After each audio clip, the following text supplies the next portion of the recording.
Okay, good morning, everybody. Let me put my spotlight video on. I'm Heshy Friedman, of Radio Creations, and I'm doing this together with Yitzie Pariser.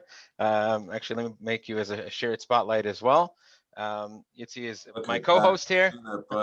You like this beard, everyone? It's coming up next week. I see. It's nice to see a lot of the male men bearded here this time of year.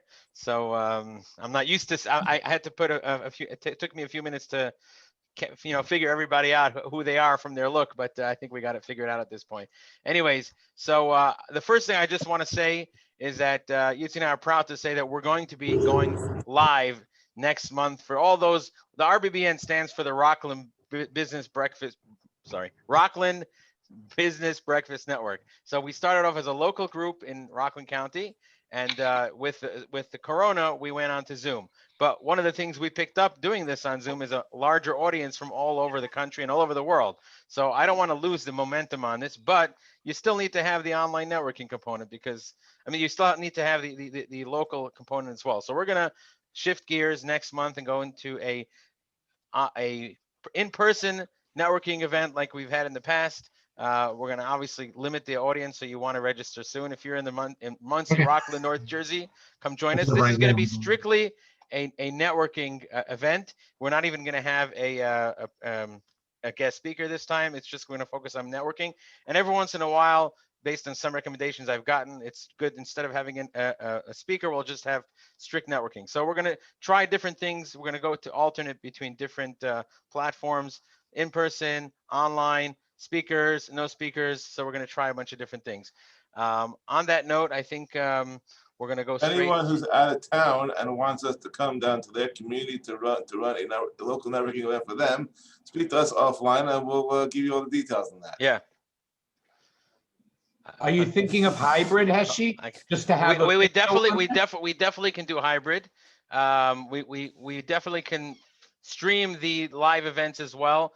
We might have to have a track of interacting with the hybrid audience, but it's definitely in the mindset. I don't know how we're going to do it yet, but I would like to. But right now we're having 2 events in May, one live and one on Zoom, until we figure out how to do the hybrid into one event. But we're going to keep it simple.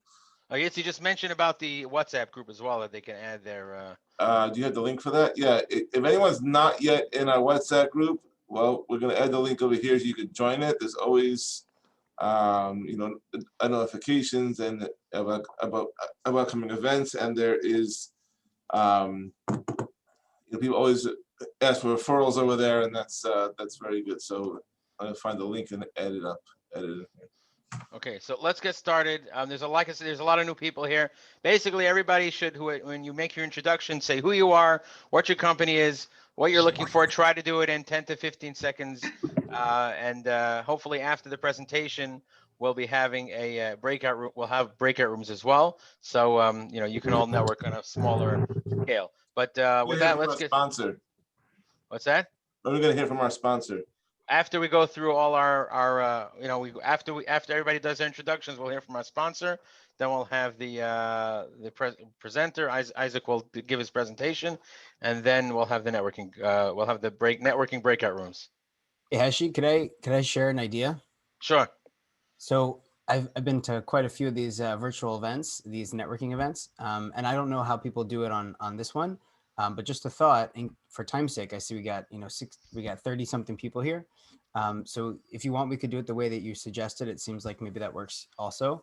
Another possibility would be that maybe we could also have people who are sharing, kind of like give them a clear format of what to say for the people who are new, so they could follow, like how to say what you say in 15 seconds is it's a challenge for some people because it's a very short amount of time. So would you be open if we shared just a brief, here's kind of the formula of how to be able to pitch that clearly in 15 seconds? If we make that quick, why not? Let's give that. All right, great. So basically, for those of you guys who are going to do your pitch and offer and share with people what you do, it's a one-liner. So it's really, I help X, which is a type of person, do Y through this. So I help X. So for example, I'll just do an example for me. I help business owners scale their business through growing A, B, C, D, their money, their team, their time, their strategies. right? So that was just a rough example. I'll actually share mine later. But if you just want to write down your thoughts in advance, so you have it in front of you, who do you help? I help X, or you could say people, businesses, or if you work for individuals or you work with divorcees hire me to help them fill in the blank. What do they hire you to help them do? Navigate their current situation, figure out how to get in front of their target audience, help them convert sales, get them to the next level, help them with their accounting, and navigate the taxes in 2021. So see how very clear that is and succinct. And I go, oh, I'm looking to navigate my taxes. I'm looking for my friend just got divorced. I'm looking for someone to connect them with.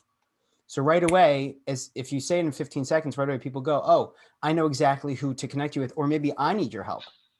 Any longer And don't forget to say your name and your company name also. Say your name, Yes. company name, and then do that. Okay. Yes. But people So let's get started. remember you more for what you do, and then they remember it. Although, unless you're Heshy and Yitzie, in which case everyone just remembers those smiles. Okay, so let's get started here. Take it or leave it. It's just a thought.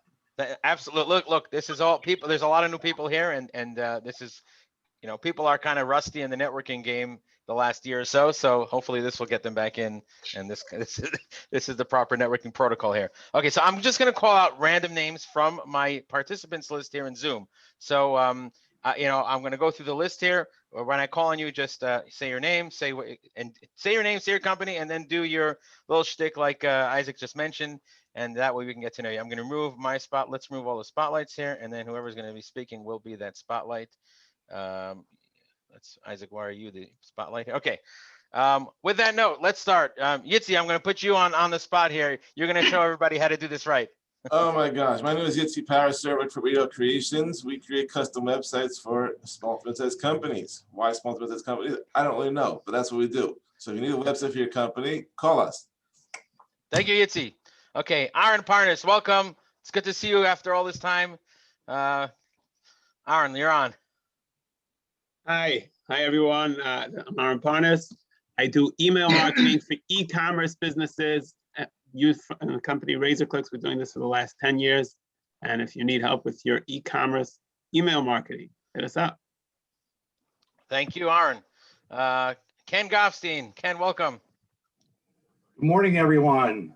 Thank you. My name is Ken Goffstein. I'm with Fairway Independent Mortgage, and I help home buyers achieve the American dream. Let's see. Nicely put. Okay, next we have Chaim Breuer. Chaim, welcome. Chaim Breuer. Okay, we'll move on to the next and we'll get you back afterwards. Martin Sabo, welcome. Hi, Martin Sabo, EPC, and accounts. We help companies reduce their vendor expenses by helping their AP department and how they make payments to their vendors. Wow, nice and fast. Okay, welcome. Noah Ehrlich, welcome. And I think you're new to the group, so it's good to see you here. Yes, my name is Noah Ehrlich. I work with Northwestern Mutual, and I do financial planning with families and with any businesses. Thank you. Yehuda Freilich, all the way from the Holy Land. Welcome. Yeah. Good afternoon, Yehuda. Good to see you. Yes. Yehuda Freilich, outsourcing to Israel. If you're looking to hire new people for your company, we'll help you find top talent from Israel. We have a large network of Americans in Israel in the fields of administrative work, which is customer service, administrative assistants and bookkeepers, and IT, which is IT support and software developers, part-time or full-time. Yehuda Freilich, outsourcing to Israel. Thank you, Yehuda. Ann Kleiman, welcome. Good morning. Ann Kleinman, ad infinitum, and companies turn to us when they want to use promotional products to clearly communicate a message to their employees, their prospects, and their clients. So Ann Kleinman, ad infinitum. Thank you. Tell Chaim we miss him. We haven't seen him here in a while. You'll see him next month. It'll probably be our last in-person meeting. Oh, wow. Okay, we'll talk about that then. Okay, once we're on the topic of Ann Genovese, welcome. Hello, Ann Genovese. I am a registered nurse, and I co-own Lily Martin Care. We are a private concierge home health care company helping families find caregivers and caregivers find family. At Lily Martin Care, we put the care back in home care. We have from nursing all the way to aides, to travel companions, live-ins, private duty, whatever you need. Thank you. Once we're still on the Ann theme, let's call up Annette Mashi, all the way from Israel. Yep, my name's Annette Mashi. Oh, I hate that. Mashiach, but they spelled it wrong, but let's not get into that. The company's name is Right Wizards, and let's see, I'm following the format, and I help businesses stay top of mind by writing content in their voice. Very nice. Well done. You seem to have the networking component down pat. Okay. Getting there. All right, Avi Friedman, welcome. Hi, my name is Heshy Friedman. I am a health and wellness coach, and I help working professionals fit healthy routines into their busy working days. Thank you. I guess you're so thin we can't even see you. Okay. David Jassy, good to hear from you. Hi, David Jassy from DMJ Studios. We help individuals, nonprofits, and companies get their message out there with very powerful videos, the right videos. We do anything from social media videos to virtual events. Great content in order to get your message out there. Thank you. Who we have next here? Marty Boltax, welcome. Welcome back. Marty, you there? Okay, we'll get him later. I'm here, I'm sorry. Oh, we got you. I didn't know I was here. Okay, fine. Yeah, Marty Boltax, my company is Benefrime Endeavors. I'm a QuickBooks Pro advisor, currently focusing on helping individuals who are developmentally disabled and working with other individuals or organizations. If anyone sees that need out there, let me know. Thank you, Marty. Okay, Chaim Book, good to see you. Chaim, welcome. Thank you so much. Good morning, everybody. My name is Chaim Book. My law firm is Moskowitz & Book. I help small business owners regarding issues involving employment law. I give them advice on complying with employment law, paying people properly, avoiding lawsuits such as discrimination and overtime lawsuits. And a quick tip, New York law changed recently. You do have to give people 4 hours of paid time to go get a vaccine, which I did. Oh, wow. Double vaccinated. Woohoo! All right. You see, thanks for Book. that Thanks. quick tip. Okay.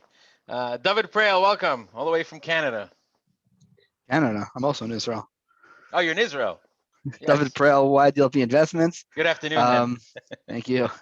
I help smaller investors create multiple streams of passive income through small deposit real estate investments in the U.S. Thank you. Okay, Jack Schwartz. Jack, welcome.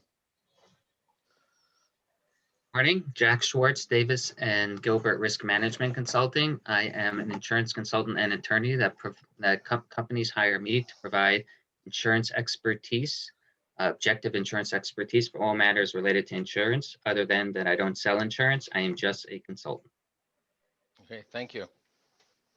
Janine Shore. Janine, you're going to give your little presentation soon, but you might as well still do the general introduction and let everybody know who you are. Hello, I am Janine Shore. I'm so excited to give the presentation shortly. I actually help companies with team building events surrounding food. That's pretty memorable. I think people can remember that. Okay. Next we have Maggie Carey. Welcome. Good morning, everyone. My name is Maggie Carey. I am the CEO of Master It Media. I educate businesses on developing an engaging social media presence to build an audience of raving fans. So at Master It Media, we are looking for service-based industries, and we meet almost any budget. So if you need help with your social, give me a call. We take the commotion out of your promotion. Yeah, that's good. Yes, thank you. Okay, Joshua Scheinberg. Hi all. You probably know me already from my Monday morning music video on LinkedIn. I keep the lights on as an employee benefits broker at Safran Associates. We're based in Pomona. We specialize in nursing homes nationally and businesses, yeshivas, So if you need employee benefits, that's us. And don't forget Monday morning music video. It's on hiatus right now because of Sura. You can't do like an instrumental version? So yeah, that's it. I can play, but you can't listen. So I didn't want to cause anyone to be forced to listen. Well, welcome Thanks so back. much. Good to see you. Yeah, thanks. Okay. Jonathan Schloss, welcome. Morning. I'm an attorney with the law firm of Schloss and Schloss. Me and my father, we help people negotiate and or litigate contracts, real estate contracts, business deals, etc. And we have a subspecialty of liquor licensing in the state of New York. That's restaurants, bars, bodegas, anything that sells alcohol in the state of New York. Thank you. Ken, did we get you? Ken Goffstein. You were one of the first ones, right? Ken? Yeah, we got him ready. Okay. Yeah, I don't know why he's down on the list again. Okay. Maybe you're there twice. Okay. We have now we have Malka Frankel. Malka, welcome.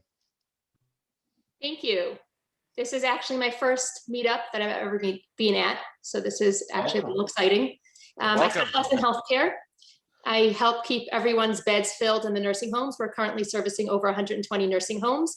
And as a side job, I like to keep everyone entertained on LinkedIn. Yes, we've been noticing your content lately on LinkedIn. So you're Today's a getting your cute name out one. there. So you should make sure to engage. Feel free to share it in the comments here. Okay. And now we're going to call him Mickey Cohn. Mickey is one of our best promoters of the RBBN. So we got to give him a shout out for that. Mickey, welcome. Hey guys, out here in Rockaway, New York, driving. My name is Mickey Cohen, the phone guy. I always wear this around to make it noticeable, free advertisement. I also wear a keeper for business reasons. The reason why I call myself the phone guy, because I deal with phone systems, and I am able to help you better your customer communications. Do not let your communication slip between the cracks. Looking to help anyone and everyone regarding networking, and especially with your phone system. My name is Mickey. All right. Thank you, Mickey, all the way from Far Rockaway. Okay. Actually, there's still people in the waiting room. No, we got everybody out. Everybody's out of the waiting room.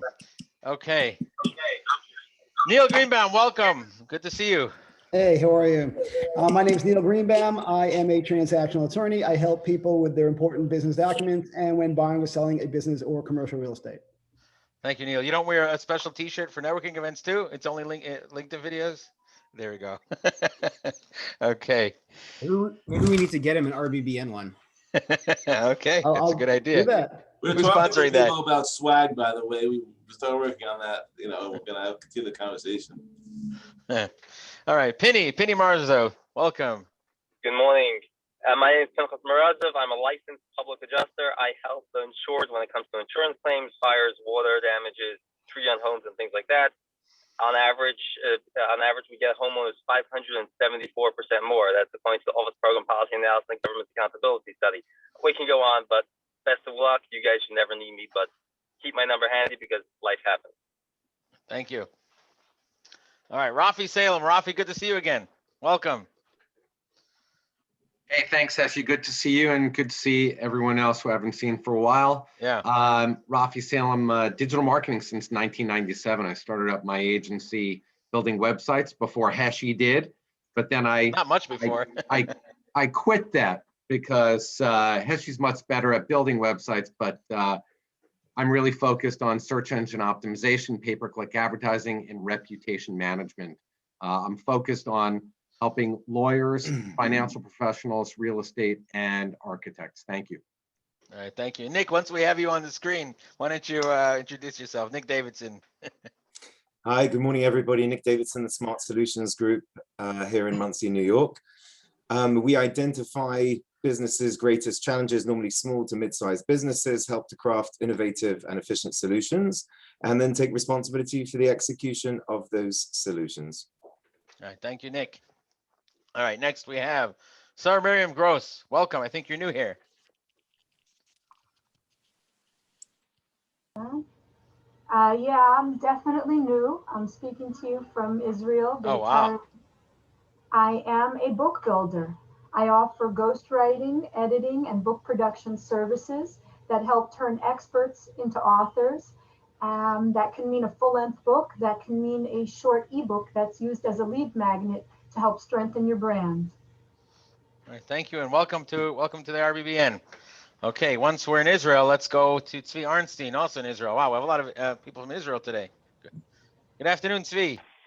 Hi, how you doing? I do like Heshy web design development with a focus on e-commerce and custom websites. How you doing, everyone? Good to see you. Thank you. Okay, next. Okay, another Tzvi, Tzvi Spitz. We haven't seen you in a while, and it's great to see you back. And now tell us a little about your new company name. Hello, my name is Tzvi Spitz. My company is Tech Bytes. I really help business owners sleep at night by taking care of their IT needs in an ongoing and proactive manner. So you changed your company name, new company? New company, took on another person, changed things around a little bit. Okay, but same good service. Okay. Better service. Okay. Stephanie Chapman, we see you here twice, so I'll at least give one introduction. Stephanie, welcome. She's having some operating difficulties. Just skip over her for a sec. Okay, I guess that's why she's here twice. Okay, Yisrael Eichmann, welcome. Yisrael, are you there? There you go. You're on mute. My name is Yisrael Leichtman. I'm the 3-hour startup consultant. I help aspiring entrepreneurs focus their ideas so they can create a business that they are proud of. Yisrael Leichtman, 3-hour consultant. All right, thank you. Mark Spitz, wow, we haven't seen you in a while too. Welcome to the Yes. RBBN. Yes. Hi, Heshy. Hi, everyone. Good morning. I am Mark Spitz. I provide digital transformation solutions. And essentially what that means is we help companies with document management services, from eliminating the paper to automating processes to providing advanced analytics to really help make important business decisions. And it's been a pleasure being a part of this group for years now. Yeah, you're one of our earliest members here. Okay. Next we have a newcomer, Bela Fagenbaum. Welcome. Hi, my name is Bela Feigenbaum. I sell all types of insurance, auto, home, commercial, life insurance, and that's what I sell. All right, thank you very much. Okay, now another newcomer we have here, who I've seen on LinkedIn and Joe's program as well. Tanya Friedlander, welcome. Hello, everybody. So good to be here and see so many familiar faces. I'm Tanya Friedlander. I'm a leadership and development coach. I help leaders get from where they are to where they want to be, and who they are to who they want to be, using a strength-based approach. Thank you. Okay, another newcomer we have is Ellie Weinschneider. Welcome, Ellie. Ellie, are you there? Ellie is not there. Okay. Let's see who else. So we had trouble with Stephanie before. Stephanie, have your technical issues been worked out? No, next. Next. Okay. Anyone else that I did not call upon that I missed over or something, please introduce yourself. I think I got everybody, but I'm not 100% sure. Anyone else did not get a chance to introduce himself? Okay. Okay, so without further ado, let me introduce myself. I did not introduce myself. although Yitzie did. Yitzie introduced himself. Yitzie did that. But my name is Heshy Friedman, Radio Creations. I've been I help people I help companies, small to mid-sized companies, develop a professional web presence, because it's so important to have online today. And we'll help you get there and make sure we'll take care of you from A to Z on that front. And without further ado, I'd like to introduce, before we have our presentation program from Isaac, we're going to have Janine Shar. Yitzi, why don't you tell? Why don't you made this program? Why don't you tell us what this is all about? Okay, essentially, we wanted to have sponsors. So last month we did a raffle for people who promoted the RBBN, and they got into a spinny raffle thingy with what do you call that thing? I don't know. Lottery. Wheel Fortune. Lottery. And Janine Shore, she won it. So therefore she is the she gets a sponsorship spotlight for this month. Now, truth be told, for May, we already have a sponsor lined up, and you're gonna find out about it tomorrow in the recap email. So go ahead, Bracha, Janine, whatever you want to call yourself. It's all yours. Hooray. Okay, really, thank you so much. So yeah, so I go by either Bracha or Janine. Janine's my English name. I do presentations for corporate team building activities, specifically around food. So I thought, since I have 3 minutes, let me show you a little bit. We were going to do a really, really fun chocolate sculpture. I did a poll, and that's the one who won. But 2 of my kids ended up staying home yesterday from school. So as we all know about Corona and COVID, my plans changed a little bit. So the second most popular choice was making sushi. So I thought I would show you that today. And I've got 3 minutes, I'm excited. So before I even start showing you how to roll sushi, I want to just tell you a little bit about sushi. Sushi obviously comes from Japan. You would think. The rice actually started in China, and from China it moved over to Japan. In the 1300s, as we can all imagine, there was no refrigeration, so they tried to create a system to preserve fish, just in case they couldn't catch it fresh. What they did was they packed the fish in raw rice, filled with vinegar, and then it sat there for 6 months, and then the fish would be cured after 6 months, in their whole process, and then they would be able to eat that fish furthermore without it going bad. So in fact, weirdly enough, the word sushi actually refers to the rice and not so much to the fish. I know everyone's like, oh, sushi, raw fish, because that's how we eat it most of the time, but the actual term refers to the rice. So fast forward from the 1300s into the 1800s, and finally they're like, you know what? Let's not throw the rice away.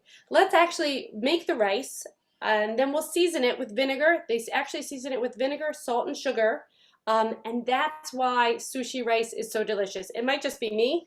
I happen to love sugar, but that little bit of extra sugar really goes a long way to making it super tasty, and a little bit different. So if ever you've made sushi rice, the actual rice, which is a short grain rice, but you didn't add the seasoning, that's why it's going to taste different than if you go and you buy sushi. They add that seasoning. So it's vinegar, sugar, and salt, and that's it. And by the way, if anybody wants, I'm more than happy to share all kinds of recipes, and I could talk for hours. I'm happy to give you the recipe for the sushi. You can talk for hours if you have 2 more minutes.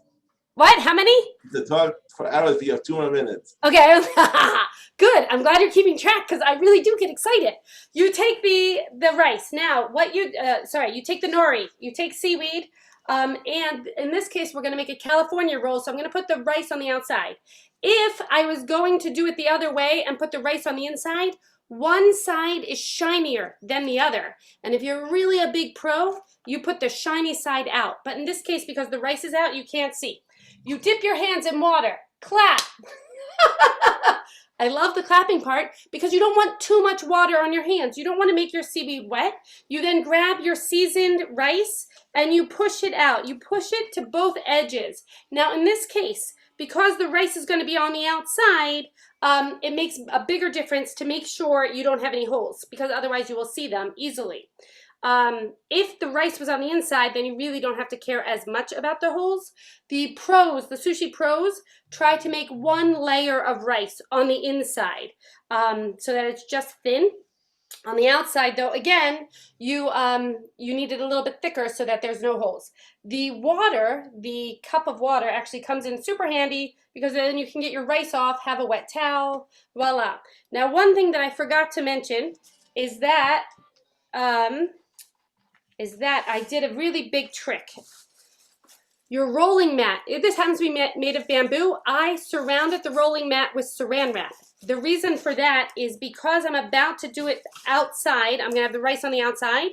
I'm going to flip it over to this side. If you don't have the saran wrap, you're going to get a whole bunch of rice on your rolling mat, and it's a big fat pain to clean off. So much easier if you just wrap your rolling mat, and then you just throw that away so you don't even have to clean it. Okay, I'm putting red pepper. I'm putting cucumber on the inside. It's one layer. I make one layer from one side. I think we're inviting you to the next in-person event where you'll just give this to everybody, and we'll all get our own sushi from you. By the way, and that's why the team building events are so much fun. First of all, I give a whole bunch of history, and I love talking about this stuff and the history and where did the sushi come from, that type of thing. But then, or chocolate or whatever I'm talking about. But then at the end, everybody gets to eat it. It is the best team building event ever. Like, there's nothing to talk about. They're like, ooh, right? Eating it is fun. Now I'm putting sushi grade salmon. You want sushi grade salmon, and that just simply means bacteria didn't have a chance to get on it. So if for some reason you have sushi grade salmon and you're like, I'm not 100% sure, they freeze it for 3 days. The bacteria that's scary gets killed in the freezer. So if ever you buy sushi grade fish, but you're still nervous, throw it in your freezer, 3 days, then you can eat it. Or again, come to my house, I'll feed you. Okay, now what you do is you roll it. So I've got the sushi mat, I just rolled it over, and I pull up the one side of the sushi. Now I'm rolling it again, pull up, roll, pull up, roll, pull up, and then you have your sushi roll done, like completely done. Then you can be really, really clever, like me, and use black sesame seeds, and everyone gets so excited because it looks so fun. Okay, I'm gonna put more on so you can see it, and I'm gonna pull it over to you. Ooh. Then you take a knife. Now the truth is, if you don't have a sharp knife, let's say you don't sharpen your knives every week, which you totally could. If you don't use a serrated knife, the seaweed gets caught in a dull knife and you won't cut nicely. So a serrated knife is a hack so that you can just cut it nicely. You just cut it in half. The first cut is in half, 2 sides. Then you cut it in half again. And then you cut it in half one more time, and then you're gonna have 8 pieces. And then, Okay. Janine, we have to get what the main program, but that really, this is looks delicious here, and the only sad thing about this is nobody here can eat it. That's really the biggest. Okay, fine. One last thing then, and I'll let you go. Hire me to come into your team. I do Zoom, I do in person, whatever you like, and I can make a fun activity, whatever you're looking for. Please paste your information here and your LinkedIn contact info and your website address right here in the chat so everybody can follow up with you. And thank you for showing that presentation. Yitzie, thanks for this idea. That was awesome. Okay, live sushi. Okay, now without further ado, Isaac, we'd love to introduce you here. Why don't you introduce yourself? I don't think you need much of an introduction. Many of the people here know you and have seen you around on LinkedIn.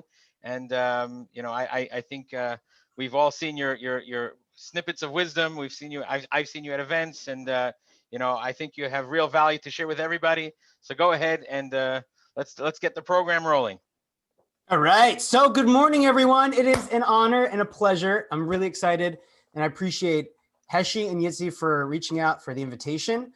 I want to just acknowledge Heshy and Yitzie for a second because it's really impressive. I've been to a lot of these networking events, and can we all just give them a thumbs up because this is pretty well done, right? This is pretty well organized. I just want to see like who's still awake here. Just give them there we go. See, does that feel good to receive that praise? I think it's worth it. And something that really stood out was that Heshy, you have people in this networking event that you led into your own networking event that are technically competitors. Not everyone does that. And I think that says a lot, first of all, about your character and perhaps even more about your confidence. And it probably says a lot about the confidence of your competitors too. So well done. I mean, I know a virtual round of applause, but that is really, really impressive. And it says a lot. So thank you. By the way, one of the founding principles of the RBBN was that we're not like the BNI group where you can only have one type of group, one type of person per industry. There's a lot of people who have benefited from competitors and working together with competitors or in vertical industries. And I think it's just a benefit. Why should we restrict and limit people? So thank you for pointing that out, but that's one of our philosophies here. And there's enough for everybody to go around. You don't have to compete with them. Correct. Yeah, there definitely is. And it's fascinating because I very often, I have people come to my doorstep who are competitors, who are technically competitors, and they're going after similar clientele. They're offering similar things. And sometimes they come to networking events and their video's off, right? Not at this one, but I'm saying you can see that they want something. And that's amazing because you know what, when you see the perspective that there's such abundance in the world and there's so many clients for everyone, it doesn't scare you to share. And I think that whenever you're looking to market, whenever you're looking to be able to get people to build trust with you, it starts with sharing. Because when you hear that someone's willing to give you something without asking for something in return, it makes you feel like, wow, they're not just looking for their own agenda. And when you feel like they might have your agenda at the heart also, it allows them to build trust. And trust is really the basis of anything that you do in business, and actually the basis of some of what we're going to talk about today. So I actually prepared a presentation today. I don't know, where's everyone at in terms of PowerPoint with actual visuals versus just seeing a dynamic talking smile? Like, where are people at? Can we just get a vote? I want to see from the floor. Combination of both. Combination of both. Can you guys split screen? If I share my screen, I need host permission for that. Sure, let me do that for you right now. Okay, you can share now. Okay, amazing. So let's see, how do I do this? Share screen. Okay. So actually, while I'm pulling this up, I want to see from you guys in the chat. I would love to hear, what do you guys, when you hear the word scaling your business, like what does that mean to scale your business? What would that mean? Let's say it's 6 months from now, and you have successfully scaled your business or what you're doing in your day-to-day work. What does that mean? What is one specific line that would describe that you know you successfully scaled your business?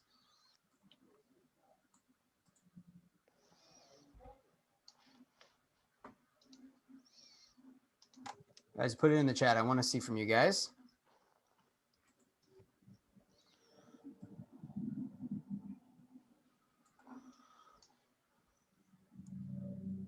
All right.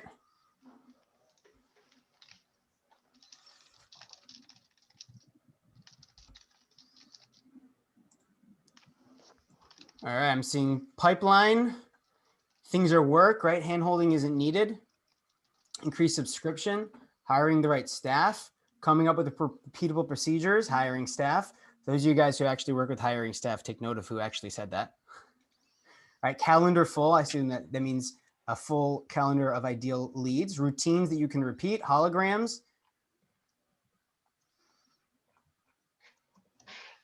Right, turning prospects into clients, good. Running at maximum efficiency, good. So that's, first of all, well done for participating and actually sharing. And what's amazing is the more that you share, the more people see your name on the chat, the more people start to recognize your name. It's a way of reminding people for you to be top of mind. So we're actually going to do one more. I want to hear one more time. I want to hear specifically, what does freedom mean, right? So the title of my presentation today is Scaling to Freedom. Notice that it's not just about scaling your business to have more money so that you have more money, but it's scaling to something, that there's an outcome on the other side of you having your business at the next level. What does that look like for you? What is the quality of life? What is the tangible transformation that happens as a result of that?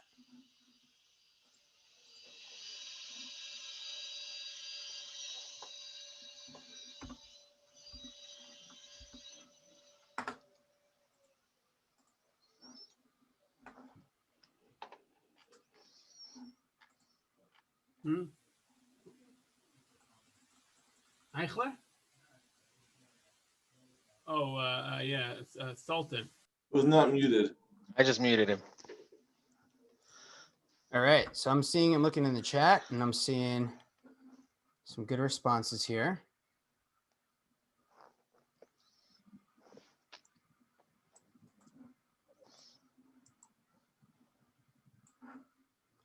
Let's see. Can everyone see my screen? Yep. Amazing. Okay. So let's see. What are some of these responses? I don't even see them anymore. There we go. Having more financial freedom, more flexibility with time, business and passive income. Beautiful. Freedom from the concerns of day to day. Having business turn into passive income. Delegate. So I'm seeing a lot of people who want to have more time freedom and wanting to be able to also have a full calendar, which I assume they mean they can go hand in hand. And they also want to have less financial worry, right? That there's more certainty and steadiness in what they're doing. And that they also can basically turn on that switch, right? So it's fascinating because I've been to a number of events where people ask, you know, like, how can I create more financial freedom? So financial freedom is a very interesting term because most people define financial freedom as having enough money that I never need to work again. But I actually don't believe that that's financial freedom. What do you think? If that's not financial freedom, what do you think is? What do you think is financial freedom?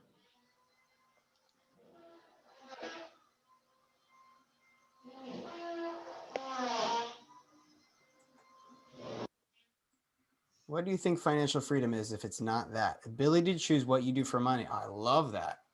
I love that.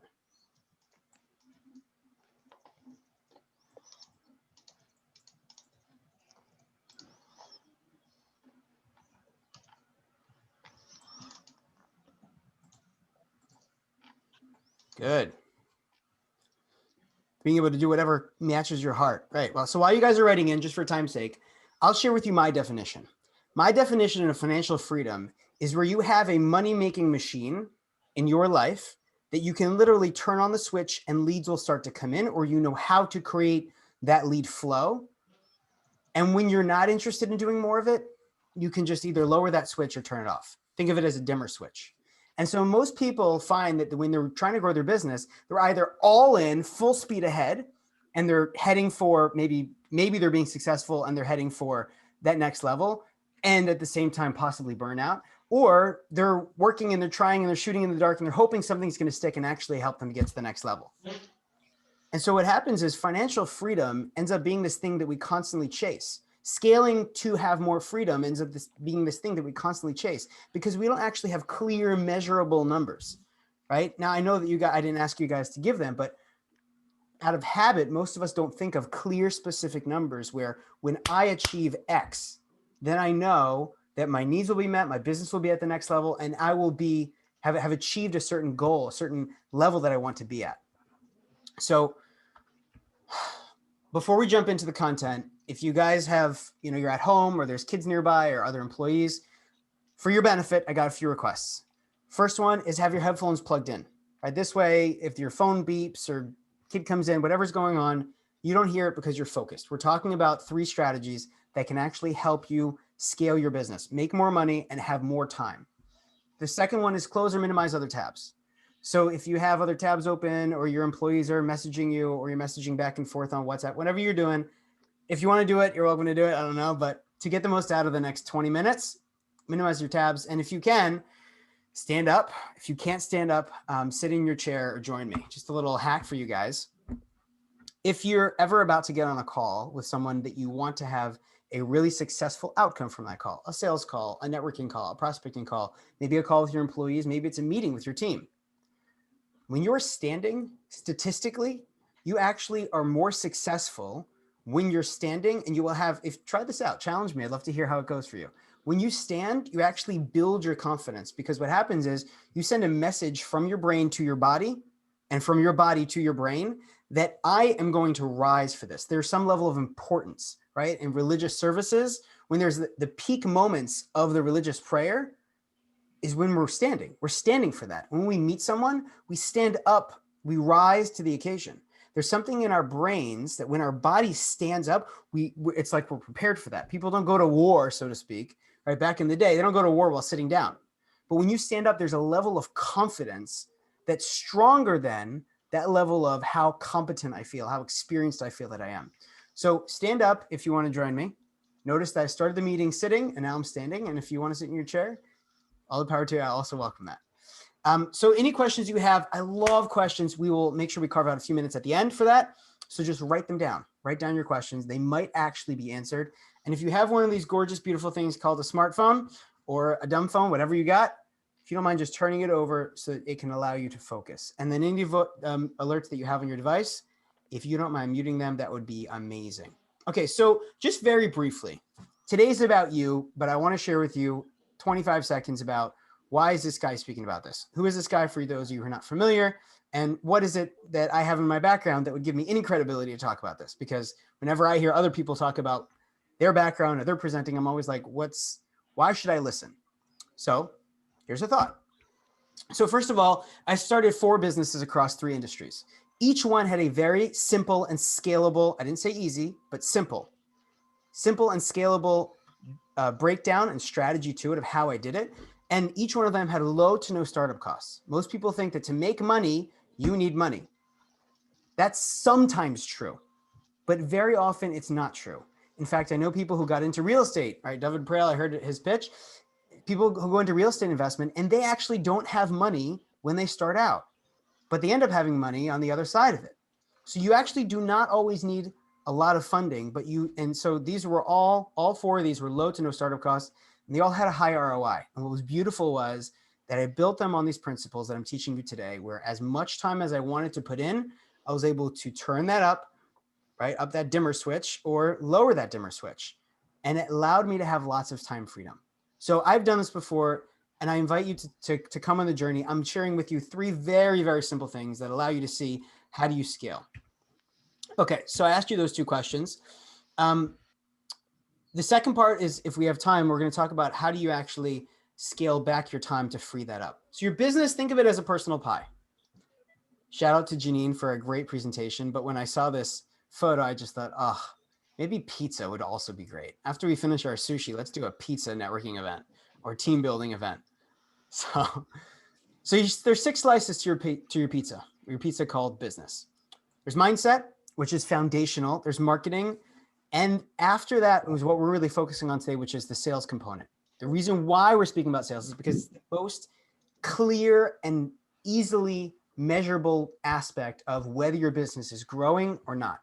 There's no such thing that a business as a business that is staying where it is. Even if the revenue is exactly the same number month after month, a business that is not growing is dying. It is a law in planet Earth.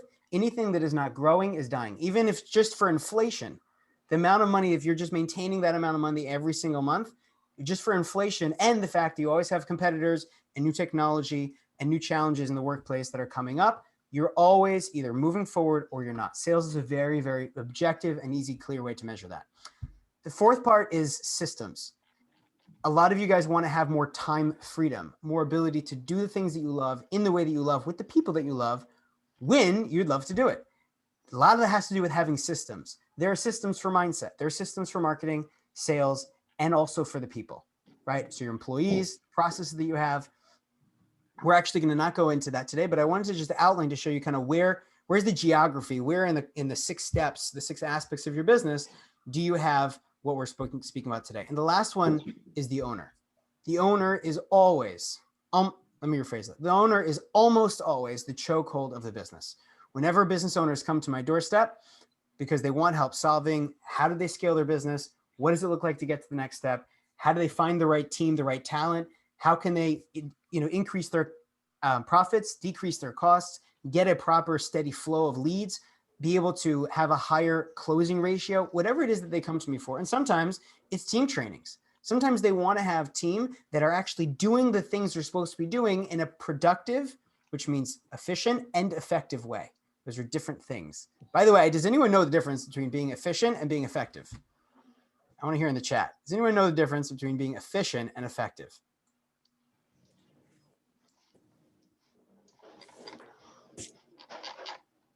Yeah. Are we writing things or are we talking? In the chat. Just for simplicity, it's easier to see everyone's responses at once. If we were in person, I'd tell you to shout it out. So we'll have to do one of those, Rafi. Do you have that that pizza thingy on a PowerPoint? You share with us? The PowerPoint? You guys want the PowerPoint? You mentioned that 6 things with the 6. The pizza pie. Pizza pie. Do I have the other things on a PowerPoint? Yeah. I do. For today, we're gonna focus on this PowerPoint. I get what you're asking. I don't usually share that. Usually it's a paid presentation, but we'll see. I'll think about it. But I appreciate the question. Efficient is getting a long list of things done. Effective is doing what needs to get done and move forward. Okay, good job, Anne. I like that. Efficient is what you do. Things streamline. Okay. Effective is what you get results. Okay, I like these. Right. I like Janine's answer. Not wasted effort versus effective, which is getting things done. All right, Nick. Nick nailed it. Well done, Nick. I could see why people hire you for business consulting, right? Right. So efficient, the clearest way that I've ever heard it described, efficient is doing the right things. Effective is doing things the right way. Efficient means that you're doing the right things. Effective means that they're doing things the right way. So for example, you could be doing a lot of marketing and a lot of trying to get more people in the door and getting as many prospects, and you could be using all of the right methods. You're doing the right things, but you're doing them either out of order. or you're not doing them in a way that's actually bringing the clients to emotionally want to buy from you. So often I see people who spend tons of money on marketing, or they spend tons of money on their employees and they have a lot of overhead, but so they're doing a lot of the right things. They have the marketing, they're letting people know about their company, they're helping people be able to figure out what is it that they need to get done for their employees to be doing, right? They're very good at outsourcing or delegating. They're good at those things, but they're not, the way that things are getting done is not a very clean, systematic, highly effective process. Meaning it's not doing things in the way that needs to be done. Okay, so let's see what we got here. Okay, guys, thank you guys for sharing that. That was good. So there's 3 ways to grow any business. It's the most simple thing that I've seen. And the truth is that once you see this, you go, oh, it's obvious. But most people don't actually calculate and look at their business from these 3 metrics and ask themselves, how can we look at these 3 metrics in terms of how we're doing and then what we need to do in order to get to where we want to be? The first one, increase the number of clients. This is for service-based businesses, at least, right? I didn't hear too many product-based businesses on here. So increase your number of clients. The second one is increase your average transaction value. So if you have a menu of services, you want people to be able to pick what is from the menu of services. Many people here, it sounded like, have a single service. But most likely, with your expertise, with your background, and with the needs of your client, there are multiple services that you can actually offer. So I call that the menu of services. Why? People talk about it as a list or as a spreadsheet. I personally, when I go to a restaurant, I get excited. There's a menu. A menu, just a little marketing mindset here.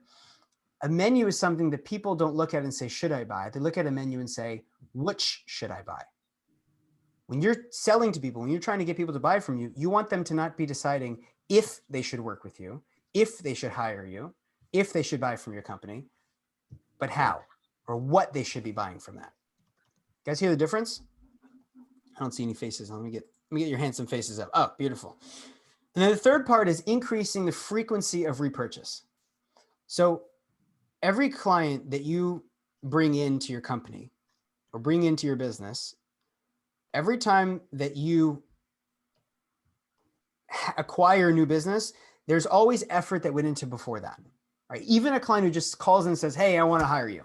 There was effort that was done that led other people through your marketing funnel. I'm sure you guys have heard about marketing funnels that led them from cold to sold. So all of that effort took time and took money, and time is also money, right? It's valuable. So everything that was required between them going from cold to sold is part of the cost of acquiring a new client. So you already put in a lot of the investment before the purchase, which means that you want to get a lot more investment after their purchase. The way to do this is to increase the frequency of how they repurchase. So for example, I'll just use Janine because she's the sponsor. As soon as she gets a client who says, hey, we want to hire you for team building, she wants to look at, okay, well, I want to get more clients who do that. So this is great information about, I got this type of client who wants this, he wants to solve this team building issue, this challenge. I'm gonna start to market and hone to that kind of client because I know that kind of client is ready to buy. Then you want to increase your average transaction value. So maybe instead of just selling team building services, she's going to sell team building services as the baseline, as the entry sale, right? So if you think of it as a triangle, there's 3 levels of the triangle. The first level is what's that sale that people decide first thing that they come to you to buy, that decision that turns them into a client or a customer. Let's say I'm just going to put out a number. I don't know how much it is, but let's say it's 3,000. So 3,000 is the typical value of the transaction. Now, if she wants to scale, she wants to get more money from that. What's something that in addition to that they also need? Is there something that's more intensive? Is there a different length? Is there a different type of team building? Is there a certain outcome? Or maybe there's different departments. Is there a sales focused one? So transitioning, figuring out, okay, how can I make this more refined and more specific to what their needs are and what would be valuable? Maybe it's a 2-part training. Maybe we're doing food and we're also doing interactive something. I don't know. Maybe there's a food fight. I have no idea what you got, what exactly it's going to be for you because I'm not familiar with exactly how you offer that service. So all of a sudden now she has two things on the menu that they can choose from. And now if they choose both, or they choose maybe a follow-up one, or maybe they choose a quarterly something that she's now offering, that increases the average transaction value.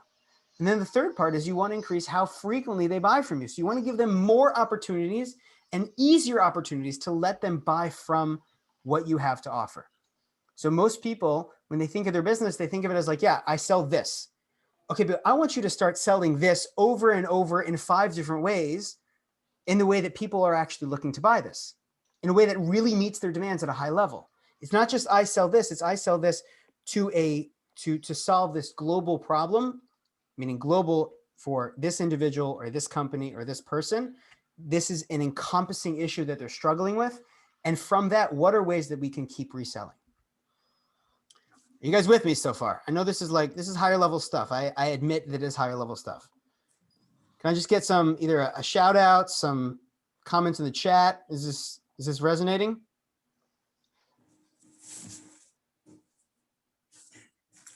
What were the 4 businesses you did? Good. I love that question. And David, I'm so glad you wrote that down, because now I can answer it in the question section. All right. Excellent info.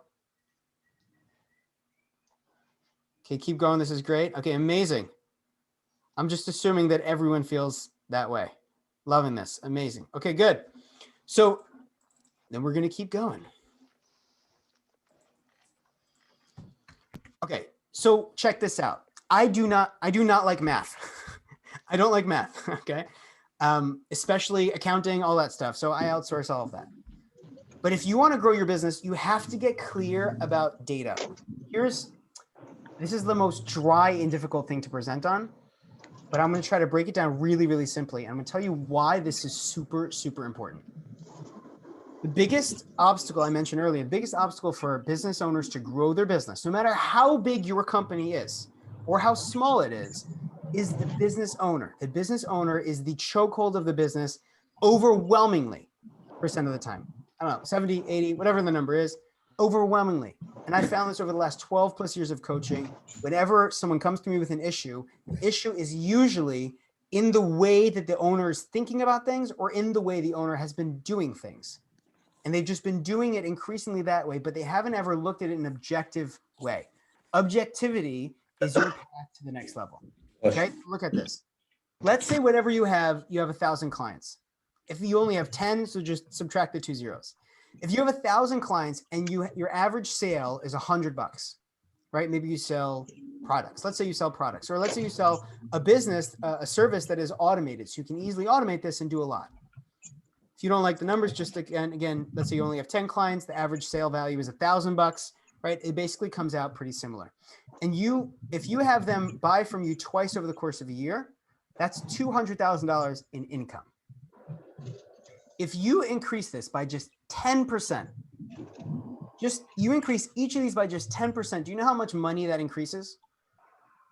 You have to know the numbers. You have to know where you're at in business if you want to be able to scale it. And by increasing it by 10%, so it's 1,100 is the clients, you have a 10% increase in the average sale value, and you increase how often people buy from you by 10%. That is a 33% increase in your income by just increasing these 3 things, right? These are the 3 factors: increase number of clients, increase your average sale value, and increase how frequently people buy from you. Just increase each of those 3 by 10%. That will, if you're making 200K, that's through 266K that you're now making just by a 10% increase. You see how just seeing the numbers and getting clear, getting objective, suddenly now you have real clear targets, or you'll know, hey, we're at this amount, we increased that by 10 across these 3 areas. Now we know we've actually scaled 33%. By the way, it gets more fun. So this is a little bit complicated. I hope if this is too much, then just listen to my voice, listen to what I'm saying. If you increase your number of clients by 33%, which is not a crazy thing to do.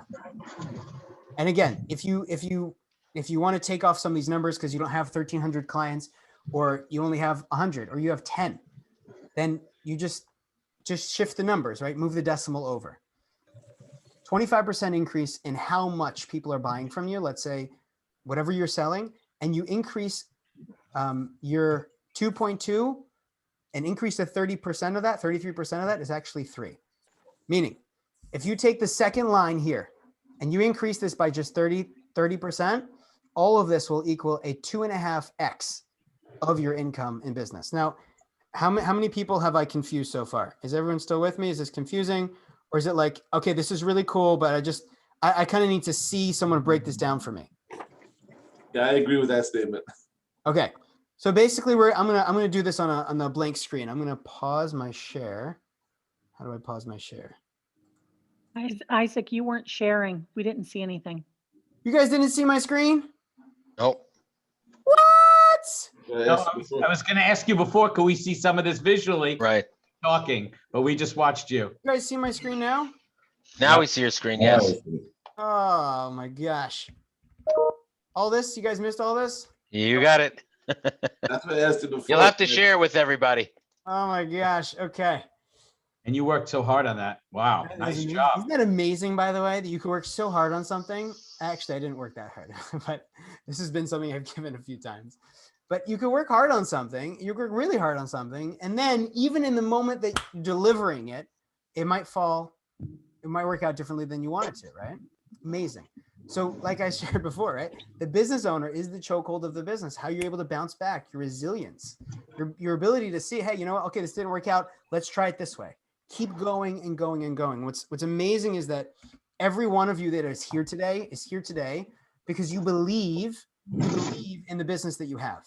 You believe in it enough that you're willing to take this time to invest it in yourself, invest it because you feel that your potential in your business is unrealized, that there's still more that you can achieve, which also means that if you believe that much in yourself, that you also believe the potential clients believe that in you also.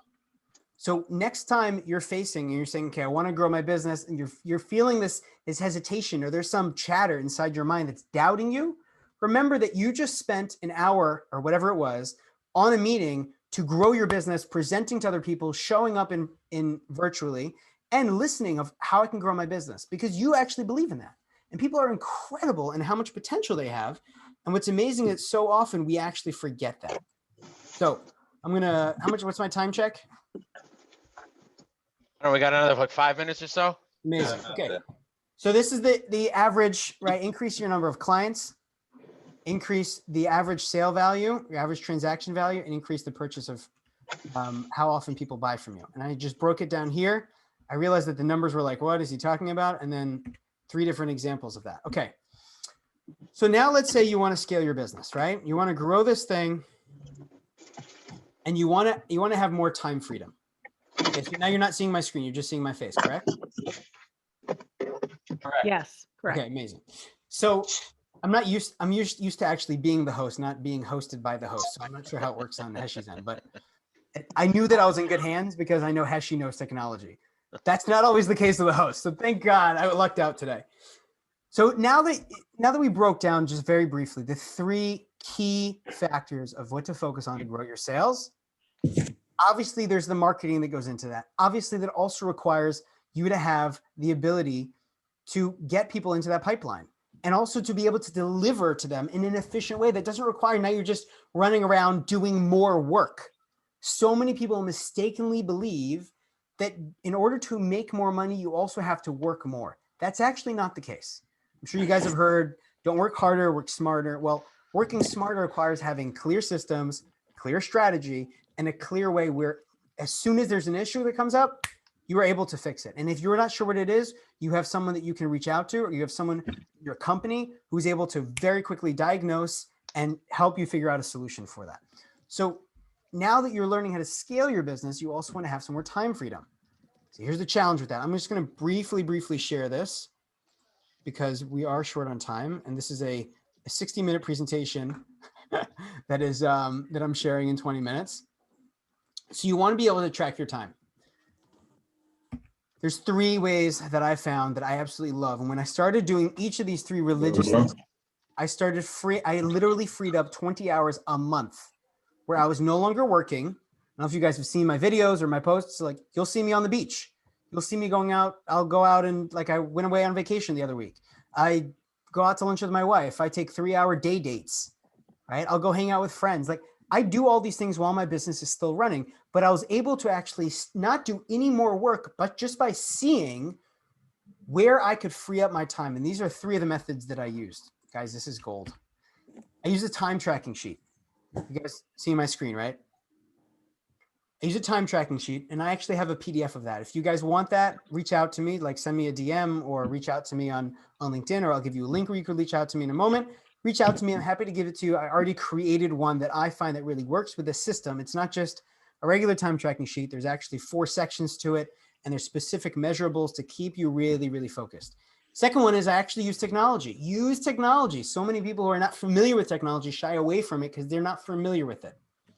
But the unknowns and the tech advances in this world can be your friend, and they can help you make more. So I use an app on my phone called Your Hour, and it literally tracks how much time I spend on any app over the course of a day, and then gives me reports on a weekly basis. And on my computer, I have Toggle. Okay, and the third one that's probably the most powerful is that it's one thing to have this information. It's another thing to know that you have someone who is looking at this and saying, hey, what happened during this hour or in this entire morning, right? Because if you're anything like me, I admit I've had many times where it's like, I got nothing done that day, or I got nothing done the entire afternoon. But to have someone who can actually hold you accountable and look at that and say, where did that time go? Well, this came up and then this came up and then I was feeling really down about this. So this was a low day. This was an off, whatever's going on. You want someone who's able to be that insurance policy for your business. And if that is a spouse, if that's a friend, if that's, you have a consultant, you have someone in-house, maybe you have a coach, get someone, whoever that is, right? That's a big part of what I do. It does not have to be me. It has to be someone. Get yourself that, because that accountability is going to keep you more clear and consistently moving towards that outcome that you want to grow your business. Focus is power. Time is the way that you help focus that power. All right. So, right, I was just sharing, like, you got to seal these leaks, right? Anytime that you're not growing your business, it's dying. Anytime that you're not growing your business, it's because one of those 6 slices of pizza that I shared way earlier, sorry for the whiplash, the 6 slices of pizza, it's one of the slices of the pie. And anytime you're also not growing your business, it's usually because you haven't looked at these 3 factors or figured out your time. Okay, so I have a gift for you guys. I have so much that I'm not even sharing yet. The sushi, that sushi is a good gift, but I don't think that you want sushi from Florida unless you're in Florida, which maybe we should do the next, or one of the next ones, maybe in the fall, we'll do it in Florida.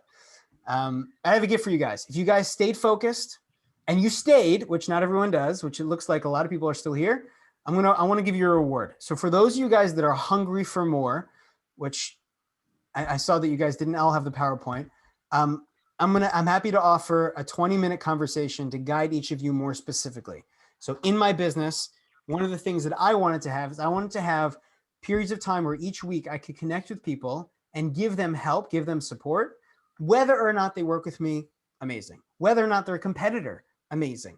But I realized that to live the legacy that I want to live and have the impact on the business world I want to have, I want to still give, I want to share with people and help them be able to see how they can get from where they are to where they want to be, and clear, specific, measurable strategy. Like, can you share this link on the chat here so everybody can grab it and copy it? Yes, I'm going to stop my share. And I'll also include all this in the recap email as well. In the recap email. Okay, thank you. I'm going to send this to everyone. So basically, can you see the file that you put on the screen that those screen shares today? Can you share that with us? The PowerPoint? Yeah. Yeah, I'm happy to share with you guys. I have to double check because I have to ask. Some of that stuff is proprietary, so I can share the content, but I don't know if I can share all the slides. Fair enough. Okay. All right, cool. So let me just get this back up.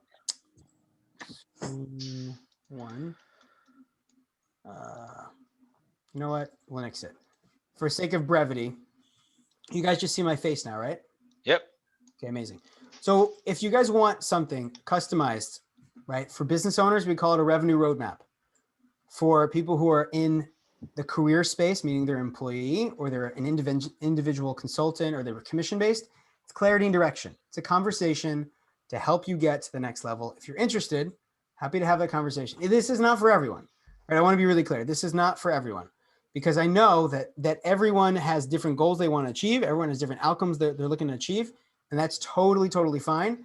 This call is not for everyone, but what I can tell you is that if you want to get to the next level, have the accountability, have someone who's challenging you. It does not have to be me, but it has to be someone.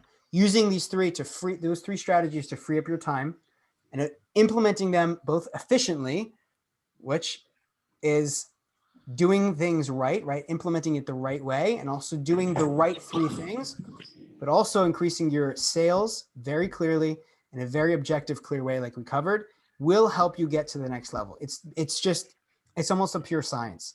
So when I was talking about being able to flip that switch, is really about being able to know what are the three things they need to focus on, and how do I get people into that right now? I can pause that at any time. But when I want to ramp that up and I have something coming up, I have a personal thing in my family coming up, maybe there's something in my business we want to have the funds to invest in. Maybe I want to be able to free up my time because I want to go on vacation for 2 weeks in the summer. And I know that in order to do that, I need to start ramping things up 3 months in advance. Being able to do that, you need to have specific ways to do that, to bring people into that pipeline and bring them from cold to sold. But also, once you're selling them, what are the additional menu of services? What are the other things that you can do to actually increase the average value of how much someone spends with you? How can you increase how often someone buys from you? The residual value, meaning the lifetime value of a client when they buy over and over and over. Not just because you're selling them, but because they actually are buying things that you are offering that they need and that they want, and that you're clear about, or becoming clear about, what exactly those things are in a way that you can ramp up that business and sales or lower it when you don't want to. All right, guys. That was my short presentation. Okay. Thank you, Isaac. Thank you, Isaac. Any questions? Someone asked one question before about what were my 4 businesses. So can we just give them like 3 to 5 minutes for anyone who has questions? I want to do the breakout rooms. How about we do 5 minutes total for questions? Okay, amazing. All right, any questions you have, you guys could put them in the chat. That would be great. Someone asked, I see we had a few questions here. I gotta go. Thank you. You're welcome. See you, Jeff. Can I put this? I'll put the pizza slide again. I'll share the pizza slide. Okay, that's my own content. I can share the slide. Advocating for both. What's in between time tracking sheet and the app? Okay, so simply, Nick, the difference is that a time tracking sheet is you're putting in the data, so you're becoming conscious of what you're doing, and it actually forces you to go, hold on a second. It's 10 to 10:30 or 10 to 11. What did I do during that time? Which is a transformational difference, because when you become aware, you're forced to become accountable of like, oh, I did this during this time. You go, well, I actually forgot. Like, what did I do between 10 and 10:30? Don't do that in Toggle. So Toggle is passive. Toggle actually takes the information. You can put it in. But Toggle, the way that I use Toggle is actually where it's actually tracking. Oh, you had Gmail open for X amount of time. Or you're actually on a Zoom call doing, and I know which Zoom call it was because I look at my schedule and I connect the two. But that's more passive tracking. This is where you're putting it in, and you're able to also rate how focused you were.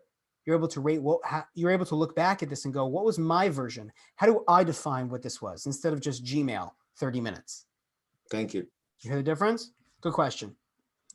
I love that question also because I feel like so many other people maybe didn't even know to ask the question, but now that they heard the answer, they realize how valuable the question was. So good job, Nick. That was good.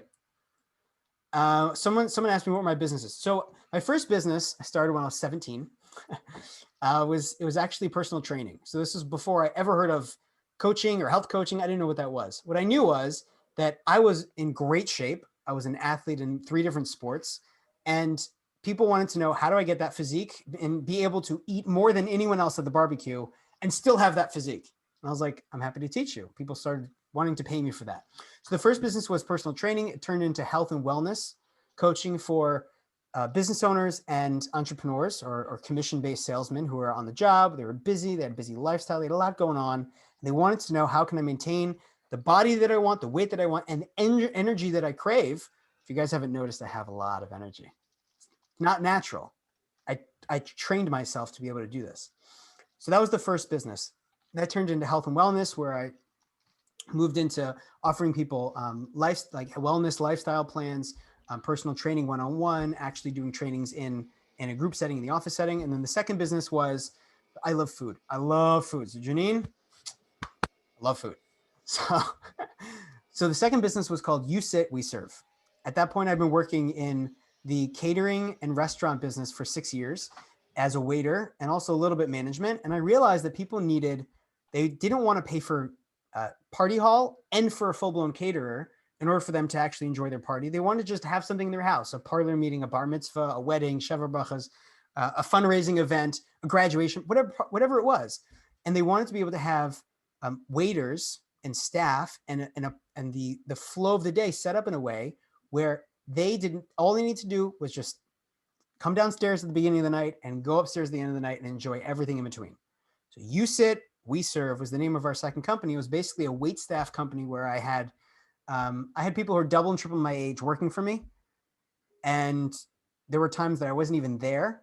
Many times I wasn't even there, but I had to find the right people, hire that talent, train that talent, and be able to make sure that they were managing and managed in a way that was bringing my business name to the next level. And my favorite part was they were serving drinks that I couldn't even serve because I was too young. I was only 20 years old running this business. So I had 40 and 60-year-old waiters who were serving these drinks, right, alcoholic beverages that I couldn't even serve as the guy who's running the company. My third business was relationship and career coaching. And that was amazing because I started off as a hobby. I didn't even know coaching existed. People were coming to me, asking me questions. They liked the answers. They sent their friends, they sent their family, and people got results. And then at some point I realized I don't have any time anymore. People started wanting to pay me for it. And then I found that after doing that, people were getting the results that they wanted. And then once they got clear about their career goals and they cleared up some of the relationship stuff, they realized I have so much to bring to the world. I want to run my own business. And so most of my clients from that ended up saying, they started asking the same question, which by the way is a key factor. Start listening. What are people asking for? What are the questions that they ask that relate somewhat to your business? That is a key to figure out what's the next menu item you can have on your list of services. So that led me to start doing business coaching. And a lot of my clients at that point were also entrepreneurs and business owners themselves. And so now business coaching is the main part of what I do. All right, where did you learn all this? How did you know to run companies? How did you not waste time with potential clients? These are great questions. Okay, so my favorite app for keeping business on point. I'm not sure, Stephanie, what specifically you mean by keeping business on point. Okay, so if you could clarify, that would be great. How do I not waste time with potential clients? So there's a few things that I do. I'll share with you one of them. There's three that come to mind. Usually when someone asks that question, what they're really saying is, I spent a lot of time and energy with prospects that end up not closing. And it's exhausting and it's frustrating. And I don't want to do that anymore. So I'm assuming, Essie, is that really your question? I'm going to assume that it is. So the way that you do that is, first of all, you start not attracting people that are not what you want to work with, right? So when I was doing relationship coaching, I'll just bring the analogy because it's top of mind. I had a lot of single women who felt that they were getting the interest of men that were not their type. And they're going, I don't understand. Why am I getting all these guys that are the wrong type? So my question to you is, what would you say to a woman who is having that issue? There's a way to stop attracting the people that are not the right type for you. And in terms of potential clients, there's a way that you can also filter them out in the initial conversations and from the way that they reach out. Whoa, I don't know what that was. It just happened there in the chat. Oh, okay, got it. Okay, thank you for clarifying that, Stephanie. So those are two initial ways to do it, is you want to actually filter them during the process or before you even get on a conversation with them. And there are ways to do that are kind of, reach out to me. I'm happy to share with you some more. Actually, why don't you schedule a conversation? It's a 20-minute conversation. Go to the link and I'll answer that question. All right, last question for David. Where did you learn all this? How did you learn to run these companies? That's a great question. I have a very fascinating life story from what people have told me. I've been interviewed on a number of podcasts. I've been on live TV. I've been sharing my story more and more. It's a great question. I would say reach out to me. I'm happy to share with you that story, but very, very short. I learned it out of necessity, and I learned it from having some of the best training from people in the coaching and business space. So my first mentor is a guy who sold 500 million books. He's a multi-millionaire, very, very well known. He's the guy who started Chicken Soup for the Soul, Jack Canfield. And I learned the best that I could from the people who are the best in their field. I've received coaching one-on-one from one of the people who is one of the 5 people in the inner circle of Tony Robbins, Anthony Robbins, who is the most famous coach in the world. So one of the women who actually, there's only 2 women in his inner circle who run his own events. So he puts on an event called Life Mastery. She's running that event at his resort in Fiji. She was my personal coach. So those are just 2 examples, but I hire the best to train me because I find that when you get direct shimush, as they say in Hebrew, you get direct guidance, you get direct mentorship. That is the fastest way to get, because you're not reinventing the wheel. You're not trying to do experiments. You're just like, you know how the results have come. You know how to do that for me. You understand my issues. Show me the way. So, and then also, a lot of it's trial and error. And a lot of it is just, I was in 2 doctorate programs. So I learned a lot about the science behind what works and what doesn't. How do you get people motivated? How do you move people past fear? Spent 6 years in the physical health and wellness space at training at the doctorate level. I left that because it was not for me, but I learned a lot about people, management, different companies, how they work, what doesn't work, what's real leadership through experiencing it, being at that doctorate level and understanding the science and also the personality behind what makes people tick and the psychology of how people get the transformation. So David, if you want more specifics, what's the most important thing to keep in mind? That you are the chokehold of your business. That's it. Just being straight. That's it. The last thing I would just say in closing is that, guys, every single one of you have tremendous potential, And I know that you know that because, like I said, you're here on this call. And after this call, you're going to go work on doing whatever the next thing is. But if you're not really clear about what it is that you need to be doing on a day-to-day basis, on an hour-by-hour basis, if you feel like things are not moving the way that you need them to be, things don't change until you change them. And the power to do that is in your seat. So you have tremendous potential to get from where you are to where you want to be. Get that support, whoever that is, whatever that is. Maybe it's even staff on your team internally. Whatever it is, believe and you will achieve. Thank you for having me. And thank you, Isaac. Thank you very much. Okay, great job. Let's get a picture together don't hang up everybody yet.